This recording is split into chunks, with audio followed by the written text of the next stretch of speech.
Hello dear students. तो पिछली class में बेटा हम लोगों ने संरचनात्मक समवायिता का चालू कर दिया था। अपन ने संरचनात्मक समवायिता को ख़त्म कर दिया था। उसके अगले लेक्चर में हम लोगों ने सीख लिया था श्रृंखला समवायिता क्या होता है, स्थिति समवायिता क्या होता है, क्रियात्मक समूह समवायिता क्या होता है, ठीक है, मध्यावयवता, चलावयवता, सबके बारे में अपन ने बात कर ली थी। चलावयवता के लिए मैंने आपको बोला था कि हम थोड़ा बहुत चलावयवता यहाँ पे पढ़ रहे हैं, केवल परिभाषा के रूप में। हम पूरा का पूरा कहाँ जाके डिस्कस करेंगे, जीओसी के बाद, क्योंकि उसमें जीओसी के सारे कंसेप्ट यूज हो रहे हैं। आज के लेक्चर में बेटा अपन बात करेंगे कैसे अणुसूत्रों से संरचनात्मक समवायवी बनाते हैं। कोई अणुसूत्र आपको दिया होगा, आपको उससे संरचनात्मक समवायवी बनाने होंगे। डिफरेंट संरचनाएं बनानी है, भिन्न भिन्न संरचनाएं बनानी है। कितने तरह के संरचनात्मक समवायवी बन सकते हैं किसी पर्टिकुलर अणुसूत्र के लिए, वो आज सीखेंगे, जिसमें द्विबंध तुल्यांक का बहुत महत्वपूर्ण रोल है। ठीक है, बिना द्विबंध तुल्यांक के सवाल नहीं हो सकते, हो तो सकते हैं, लेकिन अपन आसान करने के लिए द्विबंध तुल्यांक को इस्तेमाल करेंगे।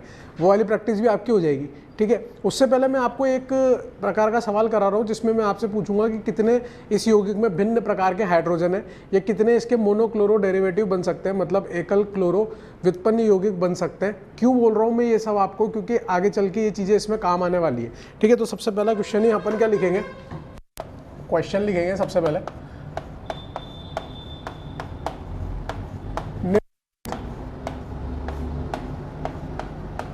दिए गए यौगिकों में भिन्न हाइड्रोजन की संख्या बताएं। भिन्न हाइड्रोजन की संख्या ज्ञात करें। ठीक है, हमें जो अभी मैं आपको संरचनाएं बना के दूंगा, जो यौगिक बना के दूंगा, आपने उसको उसको क्या करना है, भिन्न हाइड्रोजन की संख्या को ज्ञात करना है। अलग अलग डिफरेंट प्रकार के हाइड्रोजन की संख्या को ज्ञात करना है। एक जैसे हाइड्रोजन को दो बार काउंट नहीं करना। जैसे अगर मैं पहला एग्जांपल लूँ बेटा आपके लिए, जैसे मैंने लिया यहाँ पे CH3 CH2 CH3, इसका नाम क्या है बेटा, N प्रोपेन, नॉर्मल प्रोपेन इसका नाम है। ठीक है, ये नाम आपको अब याद हो जाने चाहिए, क्योंकि IUPAC अपन पूरा खत्म कर चुके हैं। तो यहाँ पे नॉर्मल प्रोपेन की बात करें तो यहाँ पे 3 तरह के हाइड्रोजन है। इन 3 हाइड्रोजन में से ये वाला हाइड्रोजन और ये वाला हाइड्रोजन कैसा है बेटा, एक जैसा है। यानी कि अगर मैं इस हाइड्रोजन और इस हाइड्रोजन की बात करूँ तो यहाँ पर ये 2 भिन्न हाइड्रोजन है। अगर मैं यहाँ पे क्लोरीन जोड़ूंगा या यहाँ पे क्लोरीन जोड़ूंगा तो अलग अलग IUPAC नाम आएगा, जबकि यहाँ पर और यहाँ पर जोड़ने पर समान IUPAC नाम आएगा। तो मैं वो वाले सवाल भी आपको इसी में ले दे रहा हूँ कि अगर आप इसमें क्लोरीन जोड़ना चाहोगे तो कितनी तरीके से क्लोरीन जोड़ सकते हो। एक क्लोरीन को जोड़ने के कितने तरीके, 2 तरीके बेटा, या तो आप इस हाइड्रोजन को हटा के क्लोरीन जोड़ लो, या आप इस हाइड्रोजन को हटा के क्लोरीन जोड़ लो। तो इसके कितने मोनोक्लोरो व्युत्पन्न यौगिक बन सकते हैं, 2 बन सकते हैं, क्योंकि इसमें 2 प्रकार के भिन्न हाइड्रोजन है। जितने भिन्न हाइड्रोजन होंगे उतनी तरीके से अपन इस यौगिक में क्लोरीन जोड़ सकते हैं। बात समझ में आती है क्या आपको? तो यहाँ पर कितने आ गए बेटा, 2 आ गए। ठीक है, इस तरह से आपको सवालों को करना है। अब आप खुद ट्राई करेंगे, मैंने आपको बता दिया कैसे ट्राई करना है। काफ़ी सारी प्रैक्टिस करा रहा हूँ मैं आपको इन सवालों की भी। आप लोगों को खुद को ट्राई करना है कि कितने तरह के भिन्न यौगिक बन सकते हैं। ठीक है ना।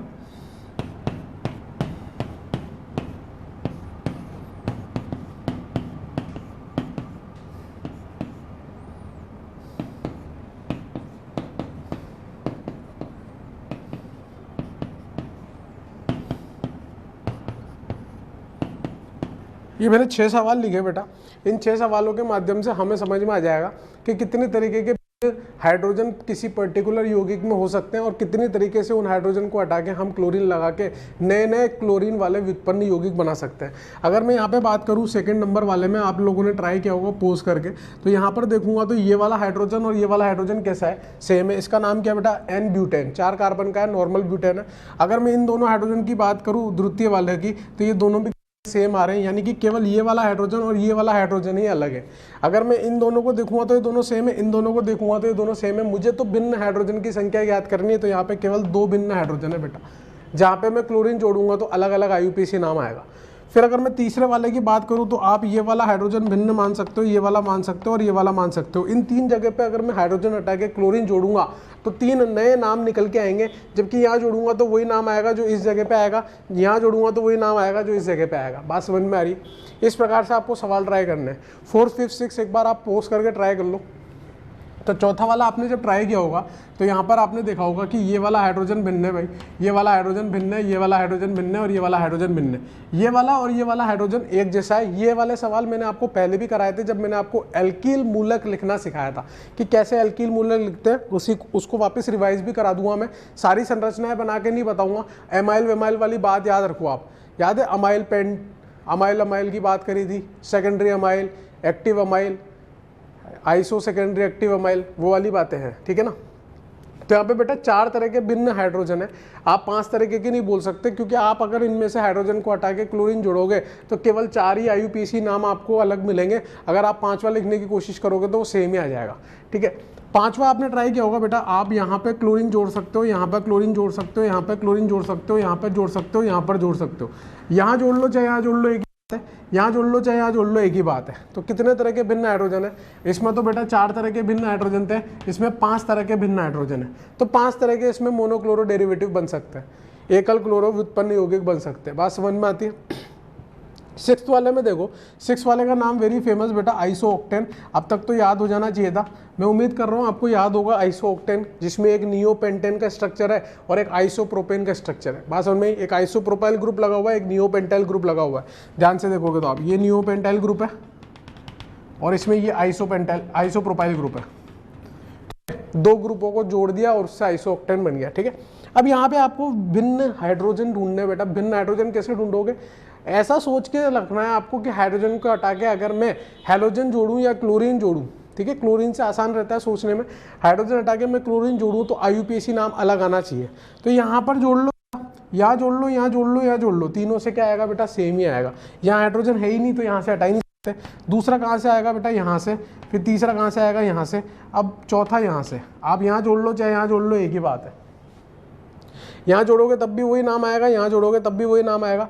यहाँ से अलग, यहाँ से अलग, यहाँ से अलग, यहाँ से अलग नाम आएगा बेटा। आप चाहे यहाँ जोड़ लो, यहाँ जोड़ लो, यहाँ जोड़ लो, एक ही नाम आएगा। ट्राई करके देख लेना आप, कोई बड़ी बात नहीं है। कितने तरह के भिन्न हाइड्रोजन आए बेटा? इसमें 4 तरह के भिन्न हाइड्रोजन आए। ये मैं क्यों करा रहा हूँ बेटा? ये सवाल मैंने इसलिए कराया क्योंकि अभी मैं अनुसूत्र दूंगा आपको, उससे मैं बोलूँगा आपको कि व्युत्पन्न यौगिक बनाओ या संरचनात्मक समावेवी बनाओ, तो उसमें भयंकर रूप से ये चीज़ें काम में आने वाली है। आपका दिमाग लगने वाला है कि भैया किस तरीके से हम चीज़ों को जोड़ सकते हैं, कहाँ पे हम डिफरेंट तरीके से जोड़ सकते हैं। हमें केवल भिन्न हाइड्रोजनों को देखना है। बात समझ में आती है आपको? सिंपल है कि नहीं?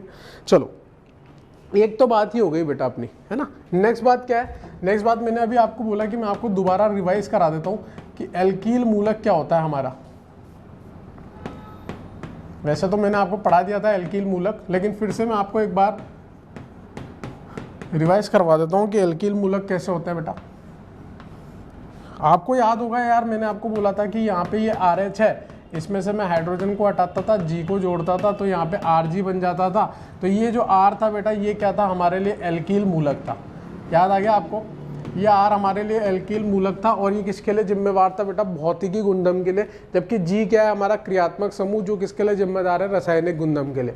तो मैंने फिर आपसे बात करी थी, अगर मैं 1 कार्बन का लेता हूँ तो 1 कार्बन से क्या बनता था? केवल मेथिल बनता था। इसको कितनी तरीके से लिख सकते हैं बेटा? 1 तरीके से लिख सकते हैं। फिर मैंने आपको बोला था 2 कार्बन का ले रहा हूँ, C2H5 वाला मूलक ले रहा हूँ, तो कितनी तरीके से लिख सकते हैं? 1 तरीके से। याद हो जाना चाहिए अभी है। तीसरा मैंने बोला था C3H7 यानी 3 कार्बन का ले रहा हूं तो इसको कितनी तरीके से लिख सकते हैं? 2 तरीके से। एक तो नॉर्मल प्रोपाइल और एक आइसो प्रोपाइल वाली बात बताई थी। फिर चौथी बात मैंने आपको बताई थी बेटा C4H9। C4H9 को कितनी तरीके से लिख सकते हैं बेटा? 4 तरीके से लिख सकते हैं। 4 तरीके कौन कौन से थे? Normal butyl, iso butyl, secondary butyl और टर्शरी ब्यूटाइल। फिर 5वां मैंने आपको बताया था कि C5H11 को कितनी तरीके से लिख सकते हैं बेटा? 8 तरीके से लिख सकते हैं। और इसमें मैंने अमाइल वाली बात करी थी, secondary amyl, active amyl, secondary iso active amyl, फिर normal pentyl, iso pentyl, tertiary pentyl और नियोपेंटाइल की बात करी थी। याद आ रही है आपको बातें?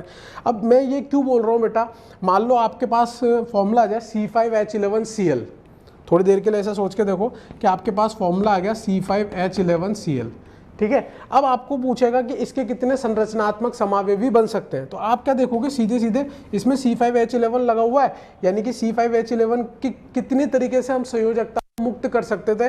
8 तरीके से संयोजकता को मुक्त कर सकते थे, जिसमें टर्शरी पेंटाइल, नियो पेंटाइल, आपका आइसो पेंटाइल, सेकेंडरी अमाइल, वो सारी बातें आ गई। उन तरीके से हम संयोजकताओं को मुक्त कर सकते थे। तो उन तरीकों से, उन मुक्त संयोजकताओं पे हम क्लोरीन जोड़ सकते हैं। यानी कि हम C5H11Cl के लिए कितनी तरीके से संरचनात्मक समावेवी बना सकते हैं बेटा? 8 तरीके से। C5H11 को 8 तरीके से लिख सकते हैं, उनकी संयोजकताओं को 8 तरीके से मुक्त कर सकते हैं। वहाँ पे सब जगह पे हम क्लोरीन जोड़ देंगे। ऐसा नहीं है कि मैं हवा में बात कर रहा हूँ, मैं आपको प्रैक्टिस भी कराऊंगा। अभी मैं आपको लिख के भी बताऊंगा सारे चौड़े में, फिर उसके बाद मैं सीधे सीधे बोल दूंगा भाई C5H11 के लिए कितने तरीके से, 8 तरीके से। अगर आपको ये 5 बातें याद रह गई ना तो आपका टाइम बच जाएगा यार पेपर में। अगर आपको ये 5 बातें याद रह गई तो आपका टाइम बच जाएगा पेपर में। अगर आपको ये बात याद नहीं रही तो फिर नहीं बचेगा। और ये 5 बातें कुछ भी नहीं है बेटा, डिफरेंट तरीके के हाइड्रोजन ही है और कुछ नहीं है। अलग अलग प्रकार के किस तरह से हाइड्रोजन हम निकाल पा रहे हैं उस वाली बात है। और ये चीज़ मैं आपको पहले ही बता चुका हूँ कैसे एल्किल मूलक बनाते हैं।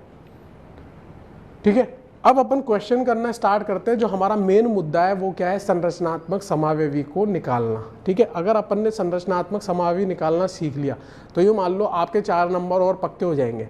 क्योंकि मैक्सिमम टाइम पे इंटीजर वाले क्वेश्चन जो होते हैं, इंटीजर वाले क्वेश्चन में पूछा जाता है बेटा, या फिर सिंगल करेक्ट वाले क्वेश्चन में पूछा जाता है। मल्टीपल करेक्ट में नहीं पूछेगा आपसे ये सवाल, या मैट्रिक्स में नहीं पूछेगा आपसे, या तो इंटीजर में पूछेगा या फिर सिंगल करेक्ट वाले में पूछेगा ये सवाल। बात समझ में आ रही है आपको? तो अपन किस तरीके से मैं सवाल को सॉल्व कर रहा हूँ, आप मुझे देखना मैं कैसे सवाल को सॉल्व करता हूँ, मेरी स्टेप्स को फॉलो करना। अगर आप मेरी स्टेप्स को फॉलो करोगे तो मैं गारंटी कह रहा हूँ आपसे कभी गलत नहीं होगा। सारी संभावनाएं सोच के मैं काम करता हूँ। एक बार मेरे को ऑब्जर्व करना आप। इसको मिटा देते हैं।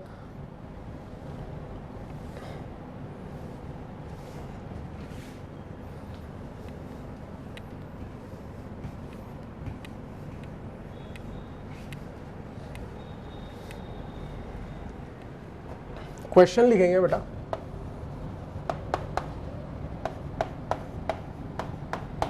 निम्नलिखित दिए गए अणुसूत्रों के लिए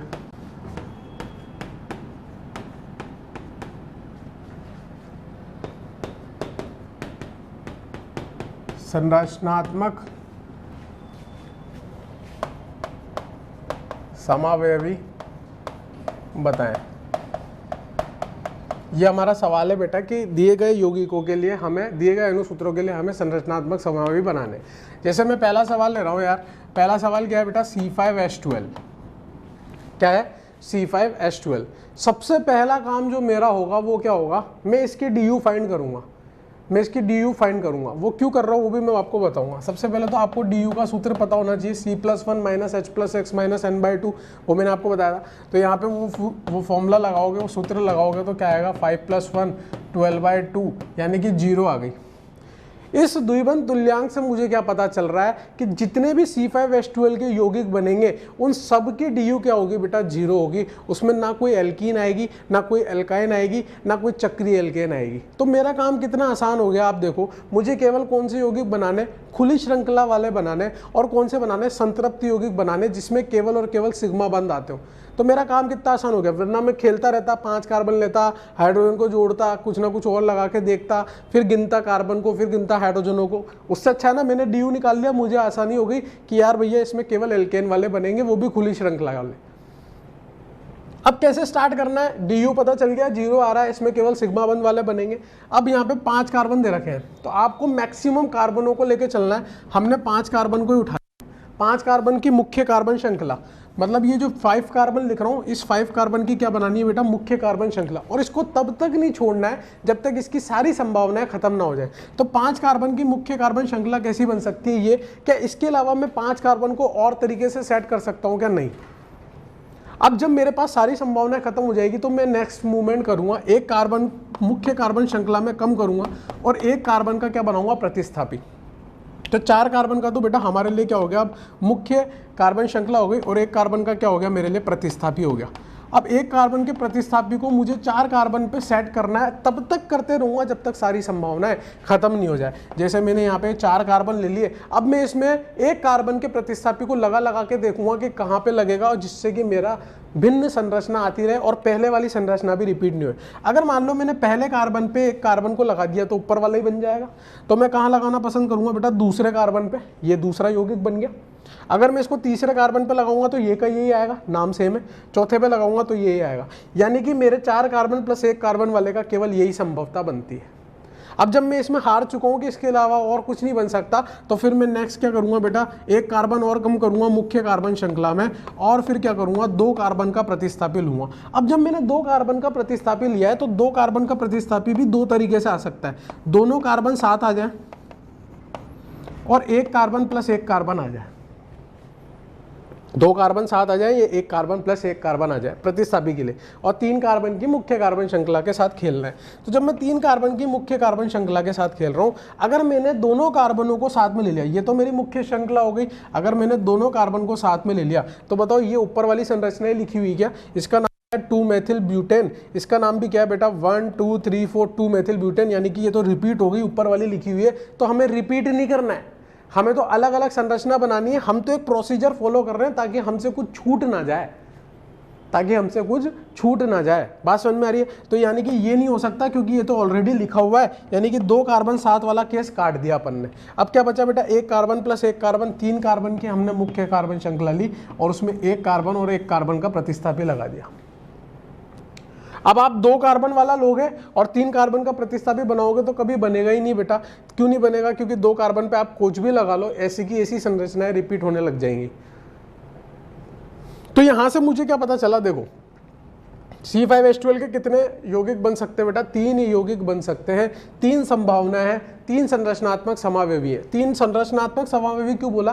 क्योंकि कार्बन और हाइड्रोजन के जुड़ने की विधि चेंज हुई है, परमाणुओं के जुड़ने की विधि चेंज हुई है, इनको संरचनात्मक समावेवी बोलते हैं। अगर मैं इन तीनों की बात करूं तो ये तीनों एक दूसरे के श्रृंखला समावेवी है। यहाँ पे 5 कार्बन की मुख्य कार्बन श्रृंखला, यहाँ पे 4 की, यहाँ पे 3 की, तो ये तीनों एक दूसरे के क्या है, श्रृंखला समावेवी, यानी कि संरचनात्मक समावेवी। बस यही प्रोसीजर आपको फॉलो करना है। DU निकालो, मैक्सिमम कार्बन को लेके मुख्य कार्बन श्रृंखला बनाओ, फिर उससे एक कम करो, फिर उससे एक कम करो, तब तक बनाओ उस वाले केस को, तब तक मत छोड़ो जब तक उसकी सारी संभावनाएं पूरी ना हो जाए। मैं आपको 10 बार एग्जांपल कराऊंगा संरचनात्मक समावेवी के, आपकी प्रैक्टिस हो जाएगी, मेरी गारंटी, आपका कोई क्वेश्चन नहीं अटकेगा। लेकिन प्रोसीजर ये फॉलो करना है, बिना DU के चलोगे तो आंसर गलत आएंगे। मैं फिर बता रहा हूँ, मेहनत ज़्यादा लगेगी। जो प्रोसीजर मैं बता रहा हूँ उसमें कभी आपकी गलती नहीं होगी, कुछ छूटेगा नहीं। और फिर 4 ऑप्शन दिए होंगे तो 4 ऑप्शन में आपके जैसे मान लो 4 5 6 7, ये आपको ABCD ऑप्शन दिए हैं, तो आपको कौन सा ऑप्शन देखना है, 7 पे नजर होनी चाहिए, क्योंकि मैक्सिमम 7 आ सकते हैं, मिनिमम 4 आ सकते हैं, तो हमें तो मैक्सिमम सोच के चलना है। क्या पता वहां तक, उससे ज़्यादा तो नहीं बन सकते ना यार, जब ऑप्शन ही में ही 7 मैक्सिमम दे रखा है तो उससे ज़्यादा तो बन नहीं सकते, और उससे ज़्यादा नहीं बन सकते तो हमारा आंसर वहां तक सोच के चलना हमें। जैसे मान लो अगर मैं इस क्वेश्चन के लिए आपको 4 ऑप्शन देता ABCD करके, और मैं आपसे बोलता कि यार 2 3 4 और 5, तो आपको कहाँ तक सोचना था, मैक्सिमम 5 तक सोचना था कि इसके 5 बनाने मुझे तो कैसे ना कैसे करके। और 5 अगर नहीं बन पा रहे तो 4 बनेंगे, 4 नहीं बन पा रहे तो 3 बनेंगे, कहीं ना कहीं तो गाड़ी रुकेगी, रिपीट नहीं होने चाहिए बस। तो आंसर क्या आ गया बेटा, 3 आंसर आ गया इसका। 5 की सोच के चले, मैक्सिमम की सोच के चले तो हम आंसर सही लगा पाएंगे, और अगर मिनिमम की सोच के चलेंगे तो कभी भी सही नहीं लगा पाएंगे। बात समझ में आ रही? ये पहला सवाल मैंने करवाया बेटा। दूसरा सवाल आप ट्राई करोगे। दूसरा सवाल क्या है बेटा, C6H14 है ना, 6 कार्बन का दिया आपकी बार, वही DU से चालू करोगे, 6 कार्बन की मुख्य कार्बन श्रृंखला बनाओगे, उसके बाद आगे बढ़ते चले जाओगे। C6H14 आप खुद ट्राई करो, फिर मैं आगे बढ़ता हूँ। हाँ भाई, C6H14 बना लिया होगा बेटा आपने, C6H14। ठीक है, थोड़ी सी जगह साफ कर लेते हैं अपने यहाँ पे।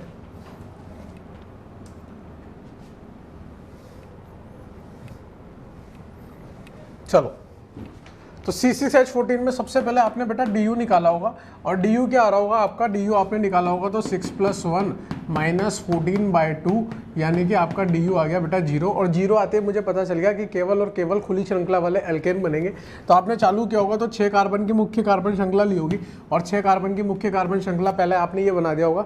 6 कार्बन में इसके अलावा कोई संभवता नहीं है। फिर आपने 5 कार्बन प्लस 1 कार्बन लिया होगा, 5 कार्बन की तो मुख्य कार्बन श्रृंखला, और 1 कार्बन का क्या लिया होगा बेटा, प्रतिस्थापी। और प्रतिस्थापी लिया है तो बेटा लगा के देखते हैं कहाँ कहाँ लग सकता है। अब देखो 5 कार्बन पे कहाँ लग सकता है बेटा, यहाँ तो लगा नहीं सकते क्योंकि ये बन जाएगा, तो कहाँ लगाऊंगा, यहाँ पर। और क्या बन सकता है बेटा, यहाँ पर लगा लो। इन दोनों का IUPAC नाम अलग है, अगर मैं यहाँ लगाऊंगा तो ये बन जाएगा, यहाँ लगाऊंगा तो ये बन जाएगा। फिर 4 कार्बन प्लस 2 कार्बन पे जाऊँगा बेटा, 4 कार्बन की मुख्य कार्बन श्रृंखला, 2 कार्बन का प्रतिस्थापी, जिसको 2 कार्बन और 1 + 1 करके लिख रहा हूँ। तो पहले 2 वाला सोल्व करूँगा, फिर 1+1 वाला सोल्व करूँगा। तो 4 कार्बन की तो मुख्य कार्बन श्रृंखला बना ली भैया। अगर मैं इसमें 2 कार्बन का प्रतिस्थापी लगा दूँ तो 2 कार्बन का लगाते ही मुख्य कार्बन श्रृंखला कितने की हो जाएगी बेटा? 5 कार्बन की हो जाएगी। 1 2 3 4 5, और 5 वाला केस तो अपन ऊपर ही ले चुके हैं, यानी कि 2 कार्बन वाला केस इसमें लगेगा ही नहीं, तो इसको हटा दो, यानी कि 2 कार्बन वाला संभव नहीं है। 1+1 वाला संभव है बेटा, तो 1+1 वाले में क्या कर सकते हैं, दोनों एक ही जगह पे आ जाए। और क्या हो सकता था बेटा? अलग अलग जगह पे आ जाए। अगर मैं पहले कार्बन पे लगा देता तो फिर 5 कार्बन की मुख्य कार्बन श्रृंखला आ जाती, जो कि ऊपर वाला केस है उसी में काउंट करना चाहिए था। 3 कार्बन वाला केस लूंगा नहीं बेटा, क्योंकि कार्बन की 4 ही संयोजकता संभव होती है और बैठेगा ही नहीं उसमें, आप बना के देख लेना।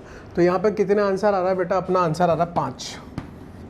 कितने संरचनात्मक समावयवी बन रहे हैं? मैं वापिस बोल रहा हूँ, कौन से समावयवी? संरचनात्मक समावयवी की बात कर रहा हूँ। C6H14 के कितने संरचनात्मक बनेंगे बेटा? 5 संरचनात्मक समावयवी बनेंगे। अगला क्वेश्चन वापस से आप लोग ट्राई करेंगे, इधर ध्यान दो। C7H16, सारा खेल प्रैक्टिस का है, जितनी ज़्यादा प्रैक्टिस करोगे उतने ज़्यादा कंसेप्ट क्लियर होंगे, सीधी बात है। C7H16 को ट्राई करो पोस्ट करके।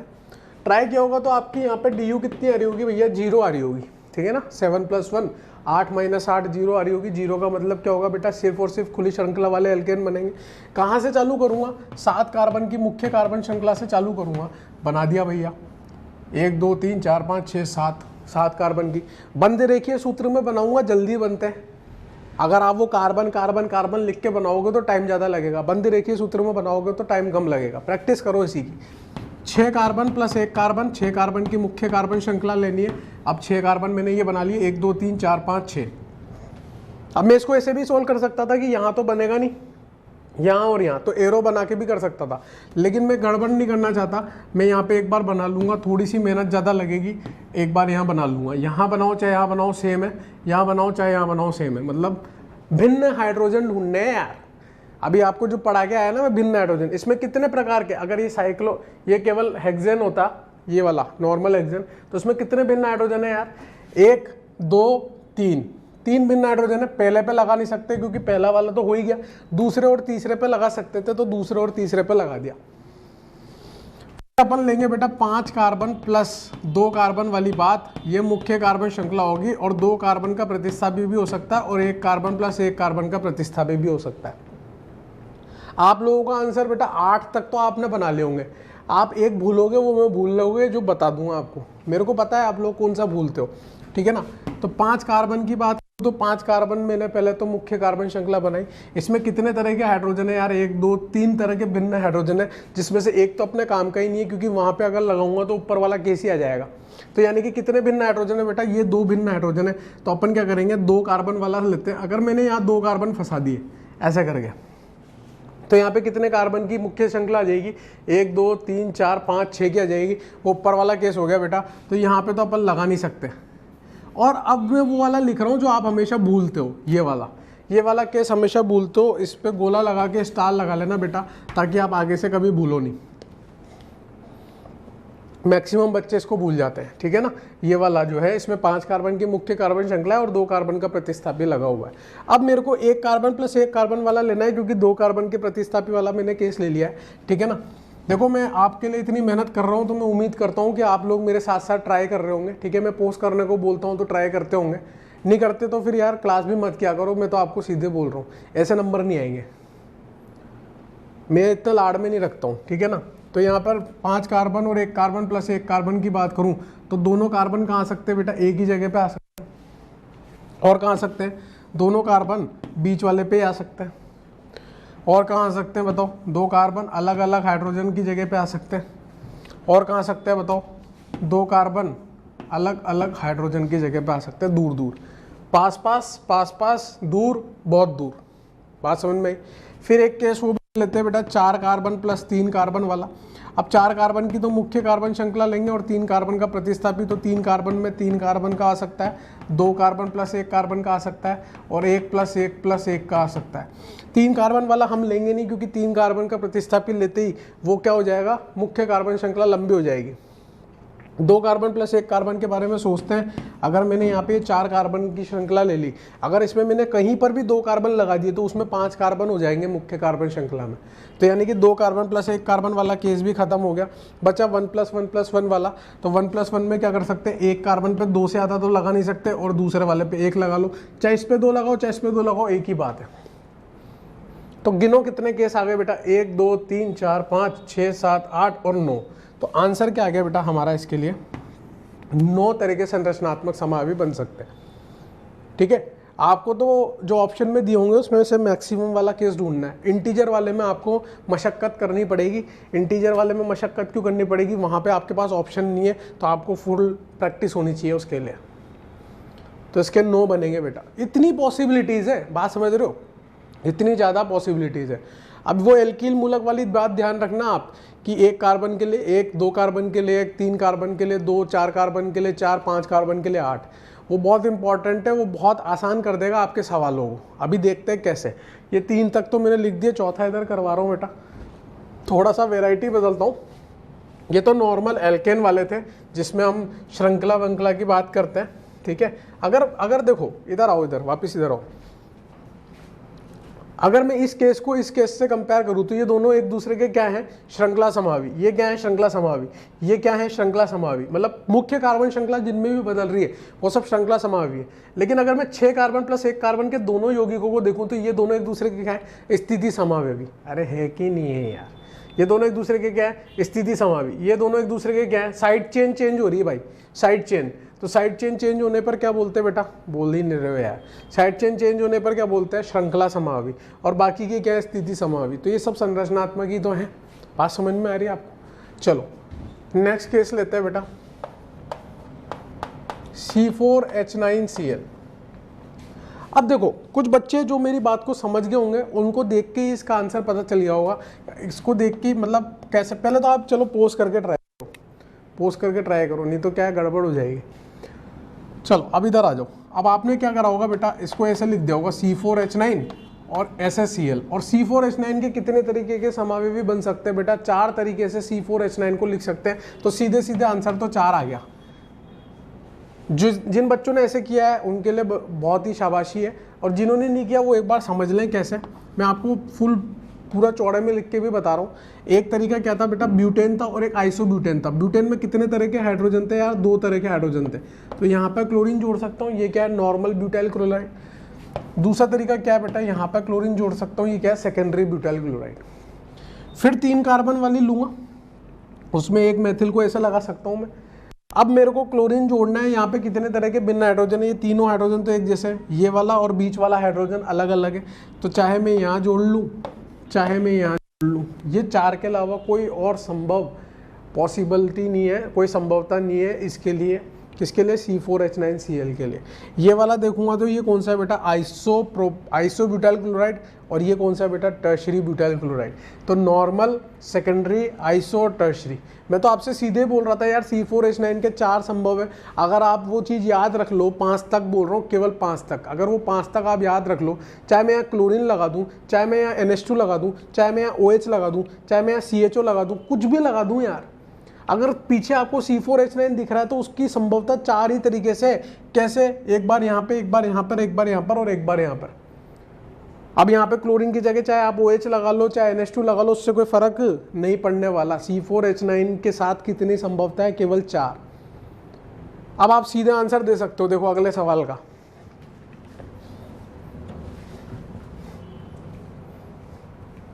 अगला सवाल क्या है, 5वें नंबर का सवाल है बेटा, C5H11Cl, या इसको भी हटा दो, C5H11Cl। सीधे आपके अंदर से आवाज़ आएगी, सर 8 बनेंगे। क्यों बनेंगे 8? अब आपको चीज़ें क्लियर होने लग गई बेटा कि C5H11 है और इसके साथ में Cl जुड़ा हुआ है। C5H11 को हम 8 तरीके से लिख सकते हैं, 8 तरीके से हम क्लोरीन को जोड़ सकते हैं। तो सीधे आंसर क्या आ गया, 8। कौन बनाएगा बेवकूफ़ों की तरह, पागल थोड़ी ना हम, नहीं बनाएंगे हम, इतनी मेहनत थोड़ा ना करेंगे, स्मार्ट वर्क करेंगे। बात समझ में आई, C5H11Cl समझ में आया। अब देखो थोड़ा सा फिर से चेंज करते हैं ट्रेंड को। एक मैंने आपको कराया नॉर्मल एल्केन वाले, मैंने आपको कराया कि मोनोक्लोरो वाला। अब मैं आपको बता रहा हूँ एल्कीन या एल्काइन वाला, ठीक है। तो मैंने ले लिया यहाँ पर C4H8। अब C4H8 के लिए सबसे पहले मैं क्या निकालूंगा, DU। अभी तो मैंने पहले ही गलती करी है, बताओ मैंने पहले क्या गलती करी। जैसे 5 नंबर वाला है, 5 नंबर वाले में अगर मेरे को सबसे पहले सवाल को सॉल्व करना है तो मुझे DU निकालना चाहिए था। DU तो निकालना ही निकालना है यार, भले ही सवाल आसानी से सोल्व हो रहा हो या कैसे सोल्व हो रहा हो, DU निकालना ही निकालना है। क्या लिखूंगा, 5 + 1 - 11, और क्लोरीन का भी एक जोड़ते हैं तो 11 + 2 6 - 6 यानी कि 0। तो आंसर सही बैठ गया अपना। C4H8 के लिए DU निकाल लूँगा तो कितना आएगा, 4 + 1 - 8/2 यानी कि 5 - 4 यानी कि 1। बात समझ में आ रही है, एक DU आ रही है। अब एक DU का मतलब क्या क्या था यार, एक DU का मतलब हो सकता है बेटा द्विबंध, या फिर क्या हो सकता है, वलय। वलय की वजह से एक DU उत्पन्न हो सकती है, या फिर एक पाइबंध की वजह से, एक द्विबंध की वजह से एक DU उत्पन्न हो सकती है। मुझे कितनी ज़्यादा क्लियरिटी आ गई कि या तो द्विबंध वाले यौगिक बनेंगे या फिर वलय वाले यौगिक बनेंगे इन 4 कार्बन के लिए। बात समझ में आ रही है। तो हम क्या करेंगे, 4 कार्बन की मुख्य कार्बन श्रृंखला लेंगे और पहले द्विबंध वालों को निपटाएंगे, फिर वलय वाले की बात करेंगे। तो 4 कार्बन की मुख्य कार्बन श्रृंखला में देखो क्या क्या संभवता है, तब तक नहीं छोड़ूंगा जब तक 4 कार्बन की सारी संभव पॉसिबिलिटी खत्म ना हो जाए। तो यहाँ पर लगा सकता हूँ एल्कीन को, और कहाँ लगा सकता हूँ बेटा, यहाँ पर लगा सकता हूँ एल्कीन को। ये दोनों 4 कार्बन के मुख्य कार्बन श्रृंखला 4 कार्बन की, ठीक है। फिर क्या कर सकता हूँ बेटा, 3 कार्बन + 1 कार्बन, मतलब 3 कार्बन की मुख्य कार्बन श्रृंखला और 1 कार्बन का प्रतिस्थापी। तो 3 कार्बन की मुख्य कार्बन श्रृंखला ये बना ली जिसमें द्विबंध भी होगा, और 1 कार्बन का प्रतिस्थापी यहाँ लगा लिया, क्योंकि पहले नंबर पर लगाऊंगा तो ऊपर वाले बन जाएंगे। तो मेरे लिए कितना आसान हो गया देखो यार, कि एक तो मैंने 4 कार्बन वाली बना ली और एक 3 कार्बन वाली बना ली, क्योंकि मुझे पता था द्विबंध वाले बनाने, तो द्विबंध वाले इतने संभव है। बात समझ में आ रही है आप लोगों को। नेक्स्ट हमें क्या बनाने, वलय वाले। द्विबंध वाले सारी पॉसिबिलिटी खत्म, इसके अलावा कुछ और बन नहीं सकता। आप अगर 2 कार्बन वाला लोगे तो 2 अलग अलग पे लगाओगे, तो उसमें ऊपर वाले रिपीट हो जाएंगे। अब मैं 4 कार्बन वापस से ले रहा हूँ बेटा, क्योंकि मैं वलय वाले की बात कर रहा हूँ। तो मुख्य कार्बन श्रृंखला वलय में 4 कार्बन में ये संभव है, 4 कार्बन में। इसकी DU कितनी आ रही है, एक। आप कितने बंध तोड़ने पर खुली श्रृंखला यौगिक बन जाए, वो DU होती थी, एक बंध तोड़ने पर खुली श्रृंखला बन जाएगी। फिर नेक्स्ट केस क्या लोगे बेटा, इसी में वलय वाले में 3 कार्बन + 1 कार्बन वाला 3 कार्बन की मुख्य कार्बन श्रृंखला ले लो, 1 कार्बन का प्रतिस्थापी ले लो, क्या बन जाएगा बेटा, ये बन जाएगा आपका। 3 कार्बन की तो मुख्य कार्बन श्रृंखला और 1 कार्बन का प्रतिस्थापी कहीं पे भी लगा लो, यही बनेगा। 2 कार्बन की वलय होती ही नहीं है, ठीक है। तो कुल मिला के कितनी संरचनाएं बन रही है C4H8 की बेटा, 5 बन रही है। याद करो मैंने DU पढ़ाते वक्त भी वहाँ पे भी आपको बोला था कि अभी तो आप सिर्फ इतनी बातें पर ध्यान दो कि इन सबका DU 1 है, और DU किसकी वजह से उत्पन्न होता है, पाइबंध और वलय की वजह से। मैंने आपको बोला था आप खुद बना लोगे ये। अब मैंने ये वाला आपको मैंने बना के बताया C4H8, नेक्स्ट जो मैं आपको दूंगा वो आपको बनाना है, ठीक है ना। तो मैं आपको सवाल दे रहा हूँ, है ना, इधर ध्यान दो आप, और पोज करके ट्राई कर लिया करो, पोज करके लिख लिया करो, ठीक है।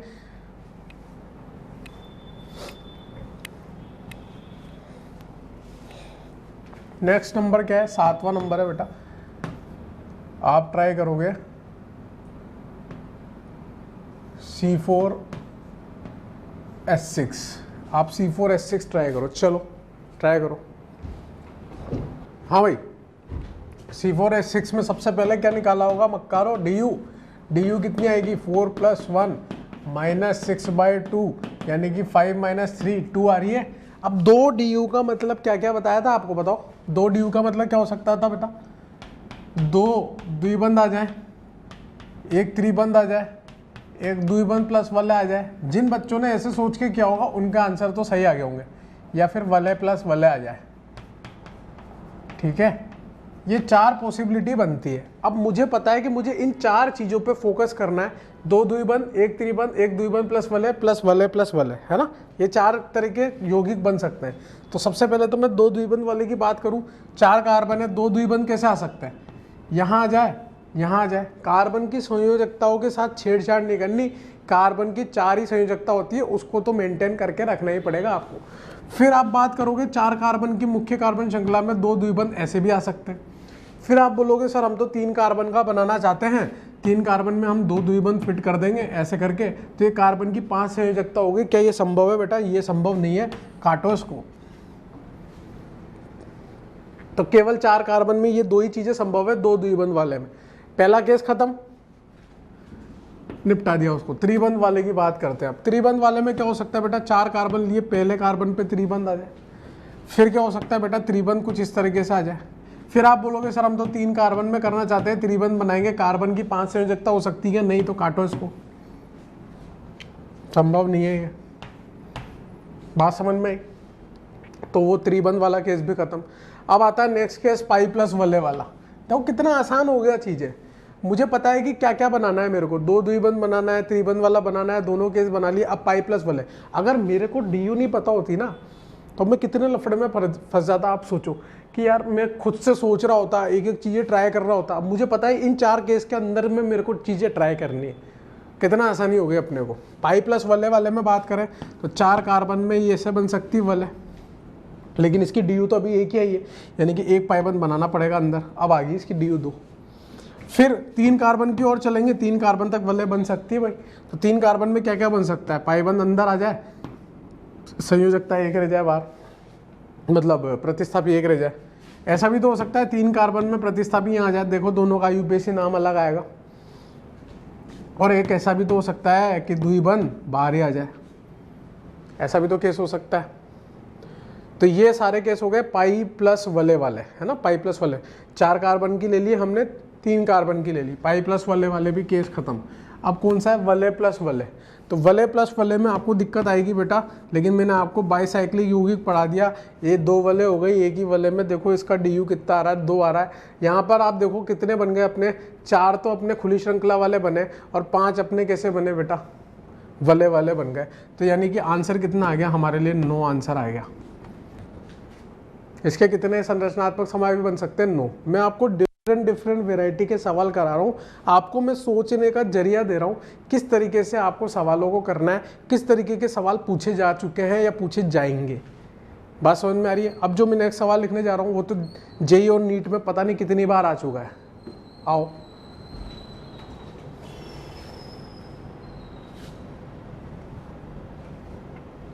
नेक्स्ट सवाल है हमारे पास, कितने हो गए, 7 हो गए। C5H10, एक बार आप पोज करो, उसको ट्राई करो, पोज करके आप कितनी देर तक भी ट्राई करते रहो। डीयू कितना आ रहा है इसका, डीयू 1 आएगा, 5 + 1 6 - 5, तो 1 डीयू आ रहा होगा। 1 डीयू का मतलब क्या हो सकता है, या तो पाई वाले बनेंगे या फिर वलय वाले बनेंगे। अब तो ये चीज़ें क्लियर होने लग होगी। पाई वाले में सबसे पहले 5 कार्बन है तो 5 कार्बन की मुख्य कार्बन श्रृंखला लूंगा, उसको तब तक नहीं छोड़ूंगा जब तक उसके सारे केस क्लियर नहीं हो जाए। तो यहाँ पर पाई आ सकता है यार, दूसरा कहाँ पे पाई आ सकता है, दूसरा पाई यहाँ आ सकता है। यहाँ लिख लो चाहे यहाँ लिख लो, यहाँ लिख लो चाहे यहाँ लिख लो, एक ही बात है, यानी कि 5 कार्बन में ये संभव है। फिर बात करते हैं 4 कार्बन प्लस 1 कार्बन की। तो 4 कार्बन की मुख्य कार्बन श्रृंखला, 1 कार्बन का प्रतिस्थापी, तो 1 कार्बन का प्रतिस्थापी तो यही लग सकता है यार। अब पाइबंध कहाँ कहाँ आ सकता है, यहाँ आ सकता है यार, यहाँ पे भी आ सकता है, और कहाँ आ सकता है, यहाँ पर भी आ सकता है। तीनों के IUPAC नाम अलग अलग है। अब आप बोलोगे सर यहाँ पर भी तो आ सकता था, अबे यहाँ बना लो चाहे यहाँ बना लो, एक ही बात है, नाम लिखोगे सेम आएगा। तो खुली श्रृंखला वाले कितने बन गए, 5 बन गए।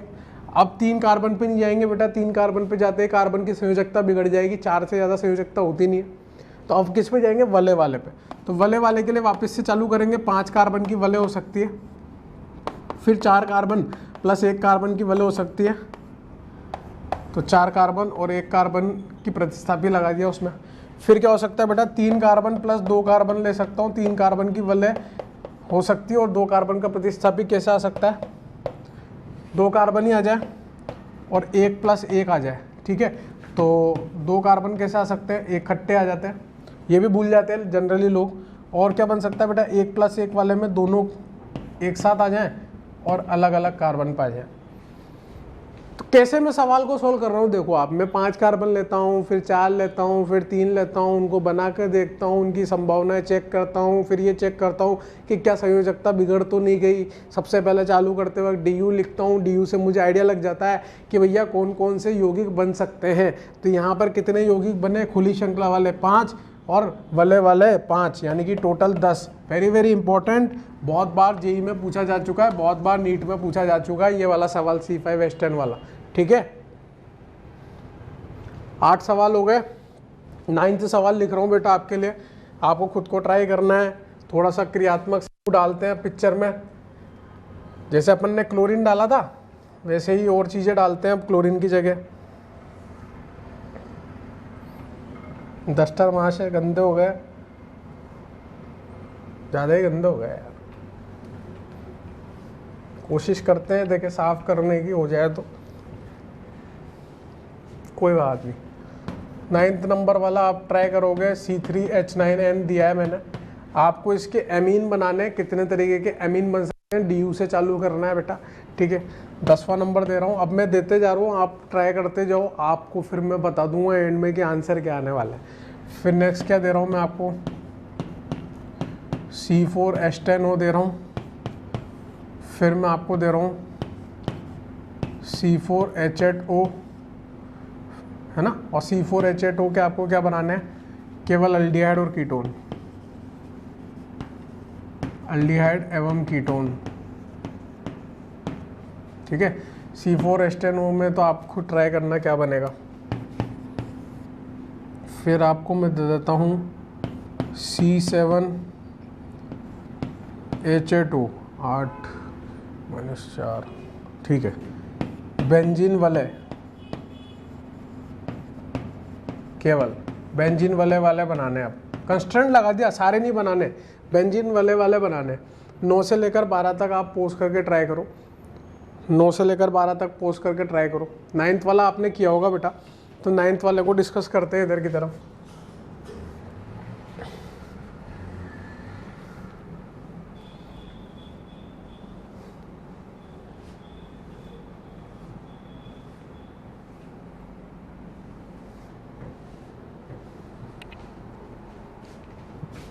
नाइन्थ वाला क्या बोल रहा है यार, C3H9N,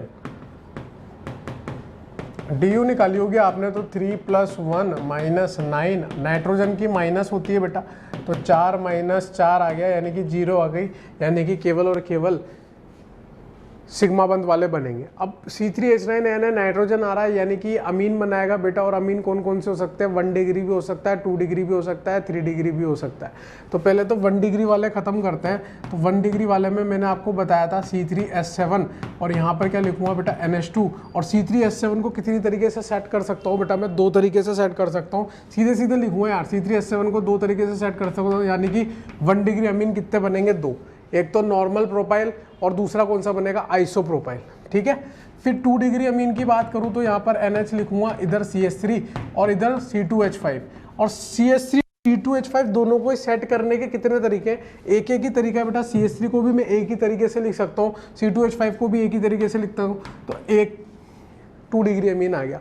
फिर 3 डिग्री अमीन की बात करूंगा तो 3 डिग्री अमीन में क्या होगा बेटा, तीनों तरफ कार्बन आ जाएंगे, क्योंकि नाइट्रोजन से कितने कार्बन जुड़े इस बात पे डिपेंड करती है कि अमीन की डिग्री क्या है।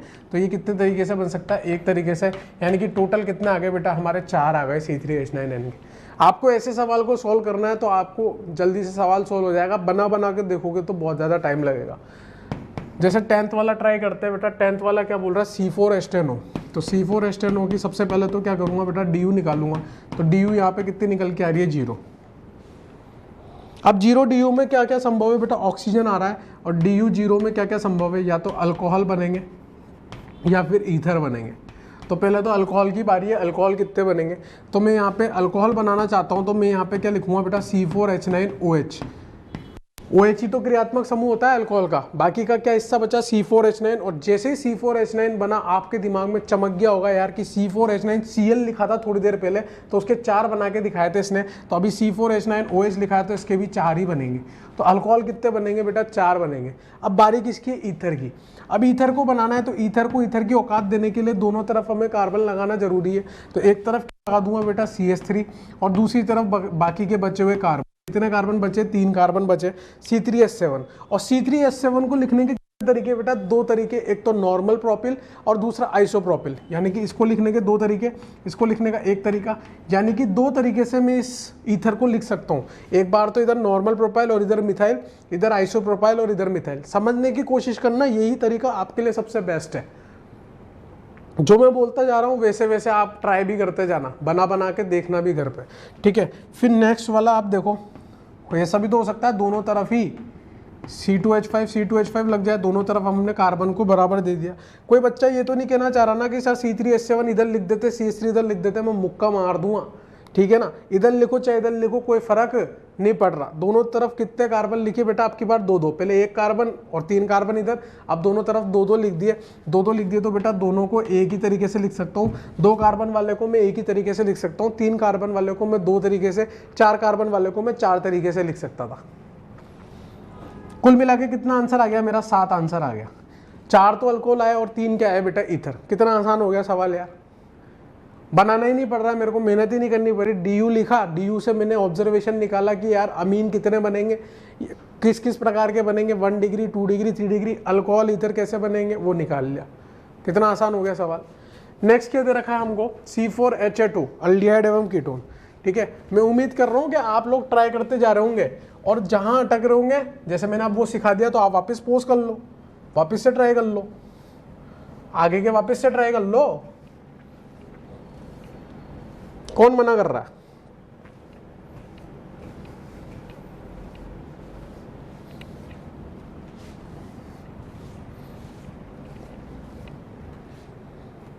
नेक्स्ट क्या दे रखा है बेटा? C4H8O। C4H8O की अगर DU निकालूं तो DU कितनी आ रही है? 1, और 1 आ रही है। उसने साफ साफ खुद ने बोल रखा है अल्डिहाइड बनाओ साहब और कीटोन बनाओ साहब। और अल्डिहाइड कीटोन में आपको पता है C डबल बॉन्ड O आता है, तो एक DU तो पूरी की पूरी वहाँ खत्म हो गई। अब अल्डिहाइड और कीटोन बनाना है साहब, और अल्डिहाइड कीटोन बनाने में कार्बन जाता है। अल्डिहाइड का क्रियात्मक समूह क्या होता है बेटा? CHO। एक कार्बन अल्डिहाइड में जा चुका है, अब बचे कितने? C4H8 में से 3, तो 3 कौन से बचे बेटा? C3H7। आप निकालो, क्या इस पूरे सूत्र से C4H8O बन रहा है क्या?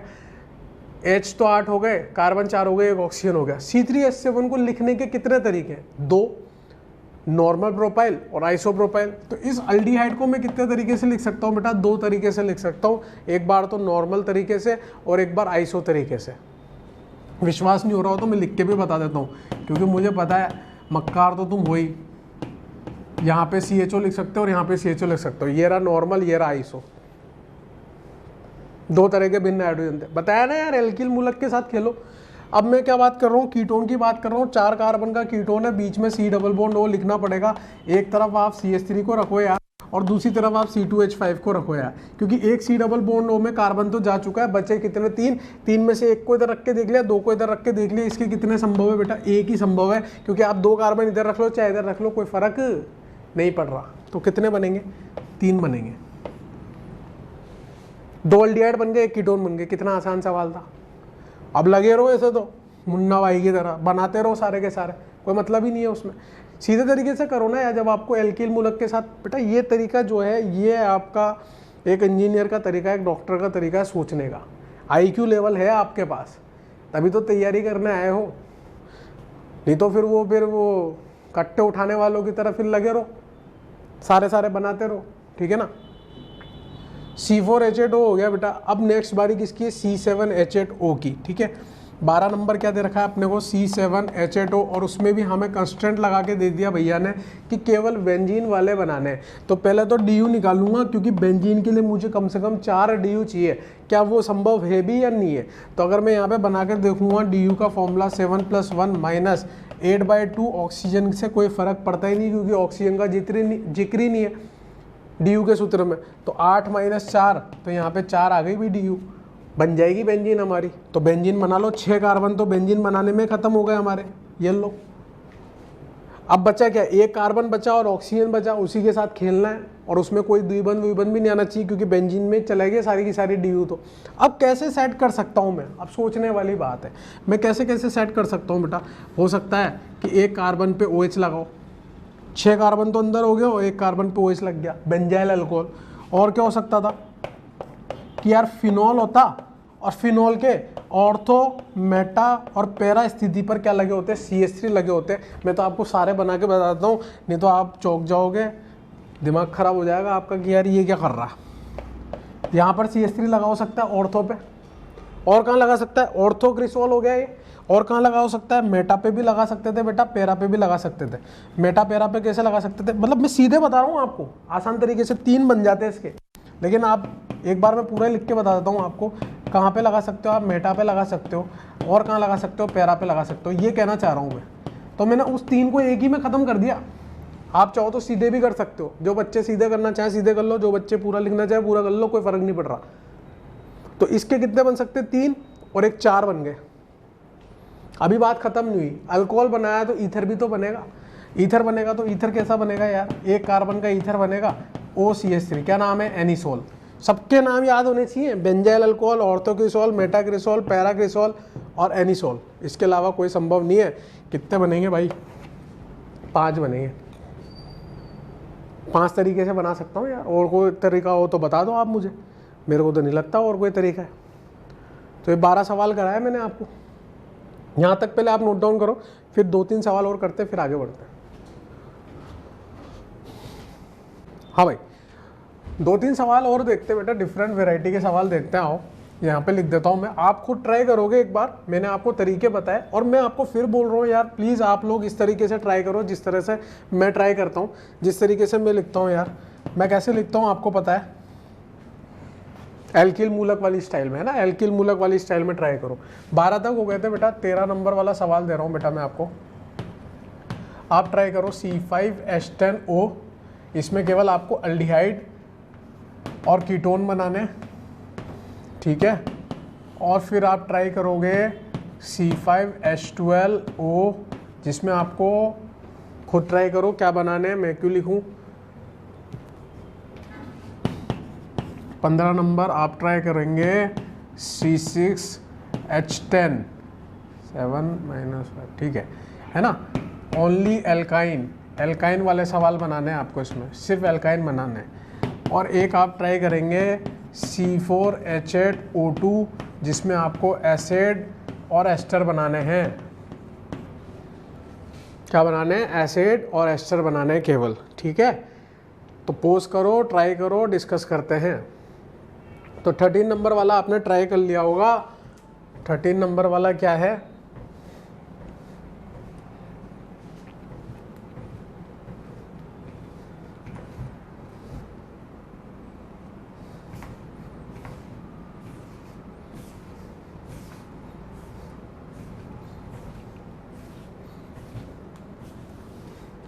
चलो C5H10O 13 नंबर पे है हमारा C5H10O। सबसे पहले तो आपने DU निकाली होगी यार, और DU एक आई होगी, और एक DU का मतलब तो वैसे समझ में आ गया कि अल्डिहाइड में घुस गई और कीटोन में घुस गई वो DU।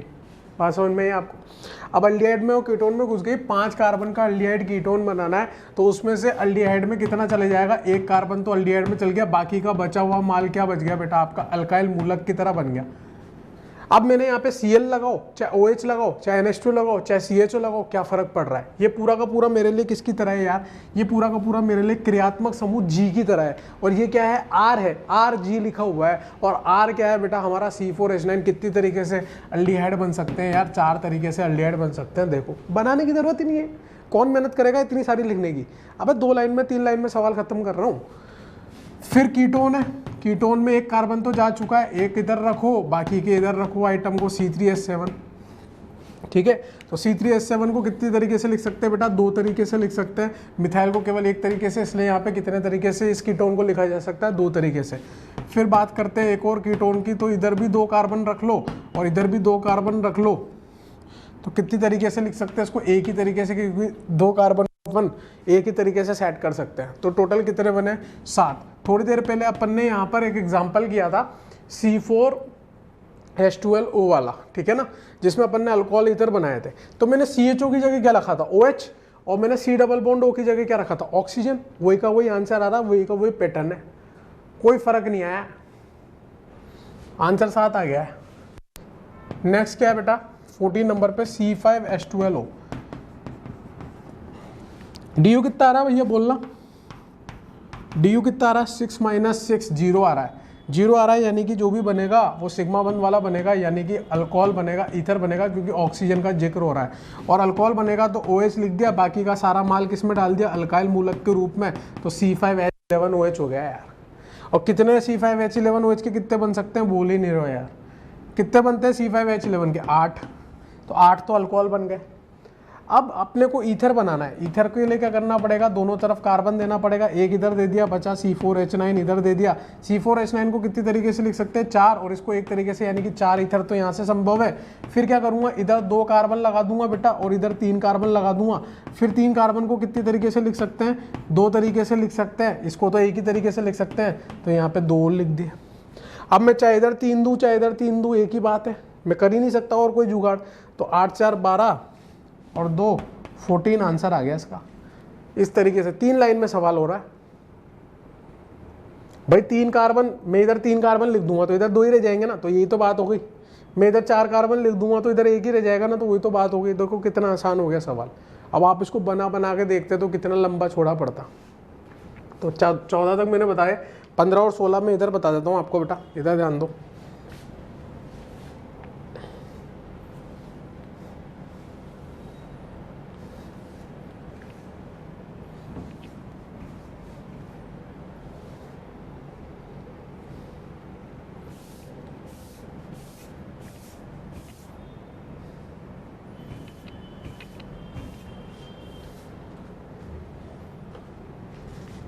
पंद्रह नंबर वाला देखो यार, 15 नंबर क्या बोल रहा है बेटा, C6H10 की बात कर रहा है और उसमें भी केवल एल्काइन। बेटा बोल नहीं होना, मेहनत करनी है, मेहनत करनी है, खुद से ट्राई करने हैं सवाल, समझ रहे हो। मेहनत करवा रहा हूँ तुमको, इतने सारे सवाल लेके आया हो, तुम्हारे लिए बेवकूफ़ थोड़ी ना हो। आओ C6 के, बुरा मत माना करो, ऐसा बोल देता हूँ मैं, मेरा अच्छा लगता है ऐसे बोलना, डांटना वाटना थोड़ा मज़ा आता है। C6H10 की बात करें तो DU 7 माइनस 6 + 1 मतलब 7 माइनस 10/2 मतलब 5, 7 - 5 2 आ रही है और दोनों की दोनों अल्काइन में घुस जाएंगी, तो हमें अल्काइन वाले बनाने। अब अल्काइन कैसी कैसी बन सकती है, एल्काइन को मैंने C∧C लिख लिया। अब इधर क्या आ सकता है बेटा, हाइड्रोजन आ सकता है और बाकी का पूरा माल इधर आ सकता है। 2 कार्बन तो इसी में चले गए, 6 कार्बन टोटल थे, बाकी का क्या बचा बेटा, C4H9। ये पूरा एल्किल मूलक हो गया। इसको कितनी तरीके से लिख सकते थे, 4 तरीके से, यानी कि इस वाली एल्काइन को, जो टर्मिनल एल्काइन है, इसको कितनी तरीके से लिख सकते हैं बेटा, 4 तरीके से। देखो मैं किस तरह से क्वेश्चन को कर रहा हूँ, एक तरफ हाइड्रोजन लगा दिया, इस पूरे को मैंने कीटोन की तरह मान लिया या ऑक्सीजन की तरह मान लिया, समझ रहे हो, इस पूरे को मैंने कीटोन या ऑक्सीजन की तरह मान लिया। एल्काइन एक क्रियात्मक समूह हो गया, ये RG। अब क्या हो सकता है दूसरा तरीका, कि इस तरफ एक कार्बन आ जाए, इस तरफ बाकी के बचे हुए आ जाए C3H7, और C3H7 को कितनी तरीके से लिख सकते हैं, 2 CH3 को एक ही तरीके से, इसलिए 2 यहाँ पे आ गए। और क्या हो सकता है, C∧C, इधर 2 कार्बन आ जाए भैया और इधर भी 2 कार्बन आ जाए भैया, ठीक है, 2 इधर 2 इधर 4 और 2 एल्काइन में घुस गए तो 6, और एल्काइन ये जो C2H5 लिखा है इसको एक ही तरीके से लिख सकता है, तो ये हो गया 4 5 6 और टोटल 7 आंसर आ गया आपका। 7 तरीके की एल्काइन बन सकती है इस C6H10 के लिए। देखो कितने आसान तरीके से सवाल को किया गया है। अब ऐसे बना के देखोगे तो 7 बार लिखना पड़ेगा, उसमें गलती होने के चांसेस होंगे, लेकिन आप एल्काइल की तरह सोच रहे हो, आपको कुछ नहीं सोचना। जिस भी चीज़ के बारे में आपसे पूछा जा रहा है उसको G मान लो, बाकी का R मान लो और RG करके देखो, R देखो कितने तरीके से लिखा जा सकता है। एक लास्ट क्वेश्चन बचा हुआ है C4H8O2, तो C4H8O2 की बात करेंगे बेटा, एसिड और एस्टर की बात करेंगे। यहाँ तक पहले आप नोट डाउन करो। हाँ भाई, तो लास्ट एग्जाम्पल हमारा बचा हुआ है C4H8O2 का, ठीक है, तो उसको डिस्कस करते हैं, फिर आज का लेक्चर वाइंड अप करते हैं। नेक्स्ट लेक्चर में मिलेंगे नई चीज़ों के साथ, GI के साथ, ज्योमेट्रिकल आइसोमेरिज्म के साथ, ज्यामितीय समानता के साथ, ठीक है ना। तो पहले तो ये लास्ट वाला एग्जाम्पल कर लेते हैं अपन, C4H8O2 वाला।